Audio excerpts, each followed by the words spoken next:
southern New Jersey and the adjacent coastal waters.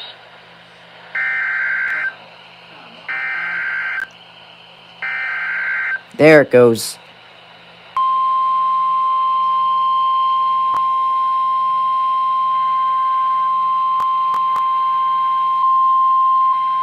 The National Weather Service in Wakefield has issued a severe thunderstorm warning for central Dorchester County in southeastern Maryland until 9 p.m.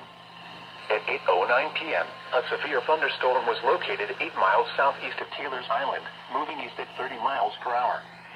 Hazard, 60 miles per hour wind gusts. Source, radar indicated. Impact, expects damage to trees and power lines. This severe thunderstorm will remain over mainly rural areas of central Dorchester County, including the following locations: Andrews, Hoopersville, Crocker, Honga, Church Creek, Bucktown, Wingate, Linkwood, and Wilford. For your protection, move to an interior room on the lowest floor of a building. Please report severe weather by calling 757-899-2415, posting to the National Weather Service Wakefield Facebook page, or using X at Wakefield. Repeating, a severe thunderstorm warning has been issued until 9 p.m. for the following county: Dorchester, Maryland,